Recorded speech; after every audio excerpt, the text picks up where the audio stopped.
Namaskar, my name is Vinod Malhotra. I'm a retired IAS officer, retired about 10 years back. And ever since been very closely associated with some of the educational institution groups.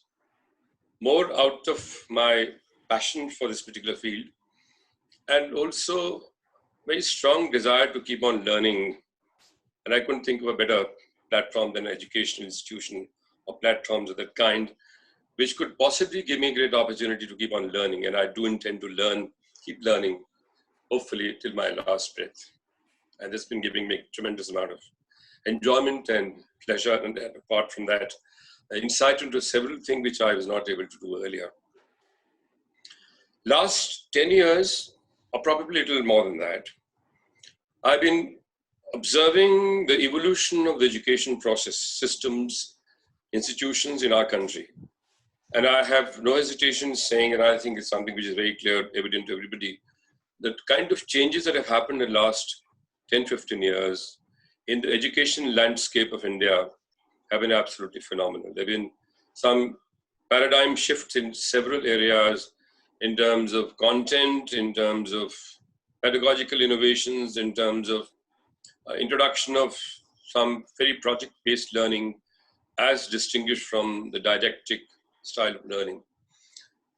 And another thing which probably has influenced this process is the impact of some of the international curriculums like IB and IGCSE, etc.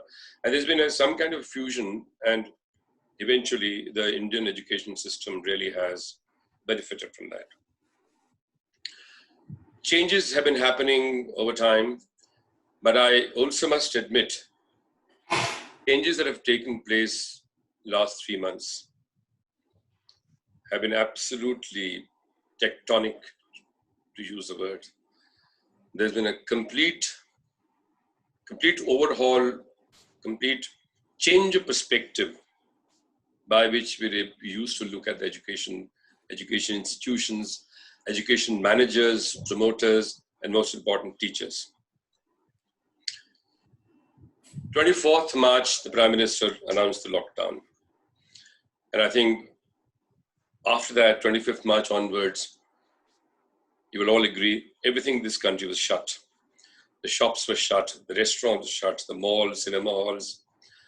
Pilots were grounded, the taxi drivers couldn't move out of their homes.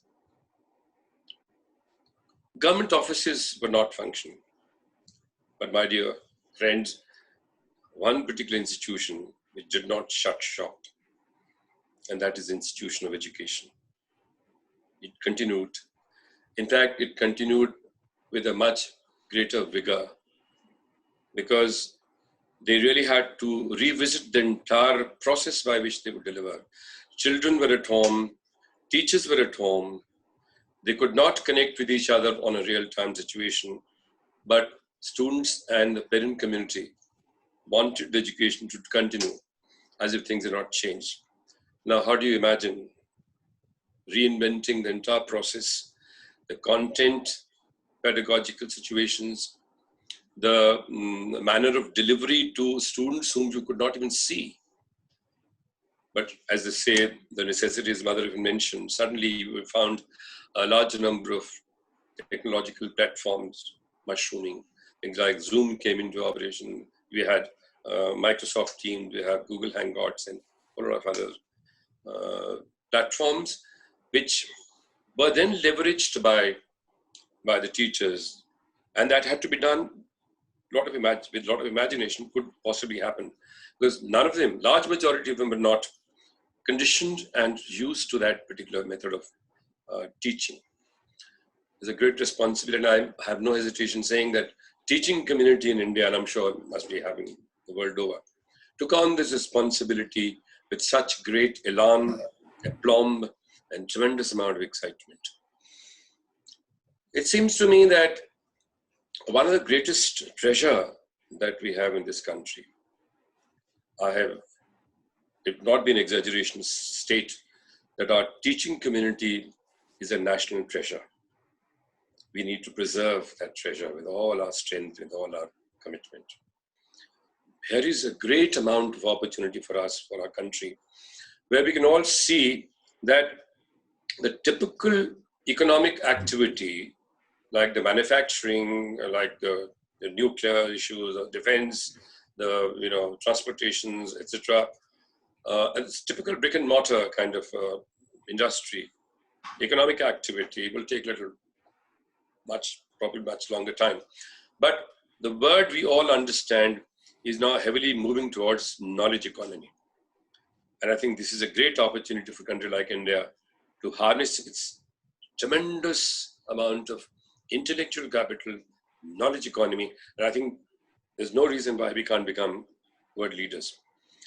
Coming to the strength that we have, I think the teaching community really has to be given tremendous amount of respect, which is overdue. We don't pay them well. We sort of don't provide them the kind of facility that we should be doing, unlike the Western countries. Our old traditions are Guru Brahma, Guru Vishnu, Guru Devo Bhava, etc. But in real practice, do we do that? I think we need to restore that. Imagine the way the teachers completely reorganized, reinvented.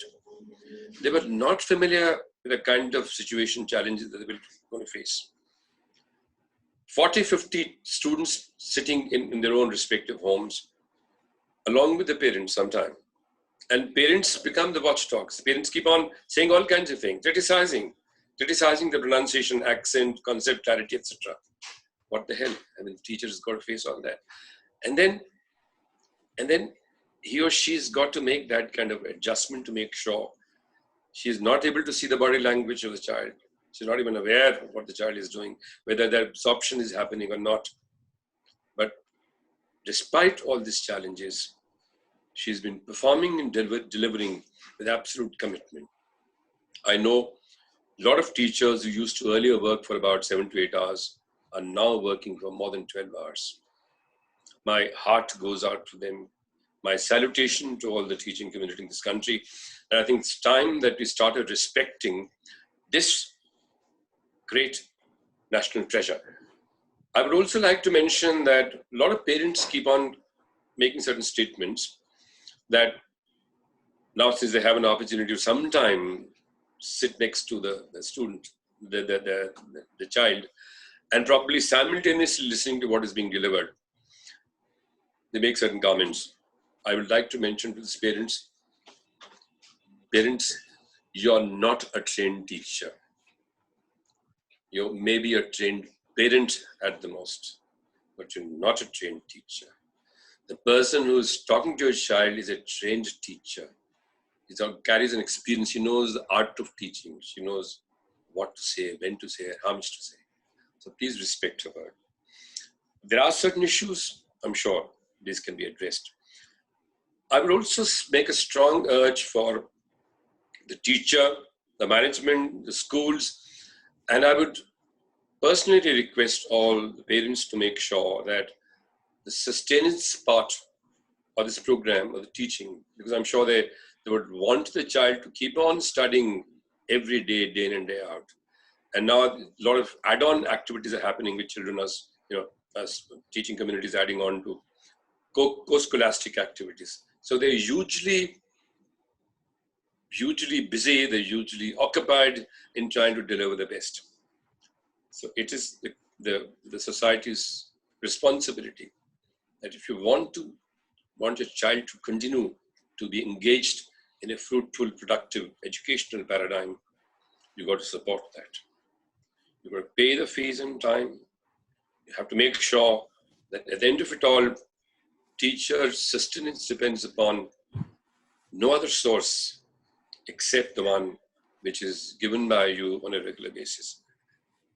Today, fortunately, our expenses on other activities like the fast food or the mall, the cinema hall, etc., is coming down. And I would much rather spending on the material objects vis-a-vis spending on the education, which is going to stay with you much longer period of time. Spending on education is a far better option.